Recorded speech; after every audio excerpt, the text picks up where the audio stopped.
বন্ধুরা, সম্প্রতি আমরা দেখছি জেসিকা র্যাডক্লিফের একটি ভয়ঙ্কর মৃত্যু কিভাবে নিজের পোষ্যকেই হত্যা করলো। বন্ধুরা, তাই আসলে এটাই সত্যি, আপনি যাকে সব থেকে বেশি ভালোবাসবেন সে আপনাকে বেশি কষ্ট দেবে। জেসিকার ক্ষেত্রে এই ঘটনাই দেখা গেল। শোনা যায় জেসিকার হাতে এক ধরনের জাদু ছিল, কারণ তিনি হাত দিয়েই ডলফিনের নিয়ন্ত্রণ করতে পারতেন, যার কারণেই চলুন আজকে জানি স্যার ঘটনাটা, যার কারণে সে খুবই সহজেই ডলফিনদের প্রশিক্ষণ দিতে পারতেন। এবার ধীরে ধীরে যখন বেশ ভালোভাবে আত্মবিশ্বাস বেড়ে যায়, জেসিকা একদিন একটি পার্কে ডলফিনের সাথে খেলা দেখানোতে অংশগ্রহণ করলো। এবার প্রথমবার ওয়ার্ক শোতে তিনি এতটাই ভালো উপভোগ করেন যে তিনি সেই খেলা দেখার মাত্রই 19 বছর বয়সেই মাত্র ওয়ার্কার হওয়ার সংকল্প নিয়ে নেয় এবং নিজেকে আরও ভালো করে তোলে, এবং তিনি সমুদ্রের জীব নিয়ে একটি ডিগ্রিও নেয়।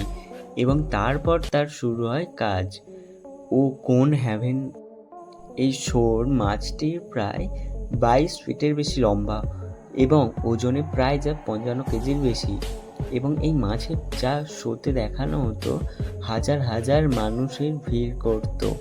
এবং এর মধ্যেই জেসিকা সেই মাছটির সাথে দীর্ঘ অনেক সময় কাটায় এবং সবথেকে কাছের মানুষের তারা বেস্ট পারফরমেন্স দিতে থাকেন এবং খুব জনপ্রিয় হয়ে ওঠে অল্প সময়ের মধ্যেই।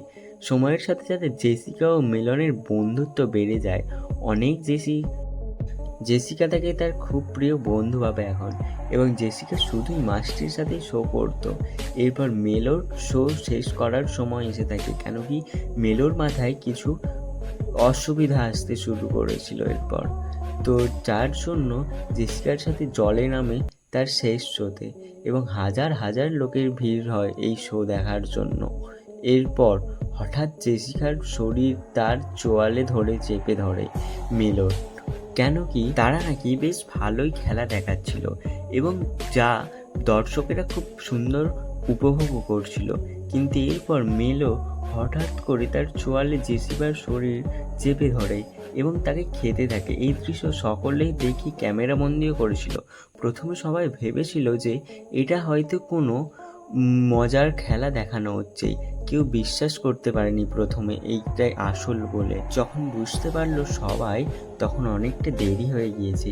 জেসিকাকে তখন জলের গভীরে নিয়ে অনেক গভীরে নিয়ে চলে গিয়েছে এবং আঘাত করেছিল দেওয়ালে মেরে তার শরীর থেকে, এবং তার শরীর থেকে রক্তক্ষরণ হতে থাকে এবং পুলের জলের সাথে মিশে গিয়ে লাল রক্তে মিশে যায় পুল।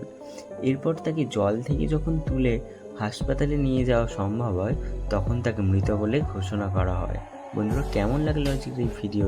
জেসিকার এই ঘটনাটি আপনার কেমন লেগেছে? এটি সত্যি না মিথ্যে সেটা আপনারা বলবেন এবং কমেন্টের মাধ্যমে জানাবেন আমাকে। বন্ধুরা, আজকের ভিডিওটি যদি ভালো লেগে থাকে তাহলে অবশ্যই লাইক, কমেন্ট, শেয়ার, সাবস্ক্রাইব।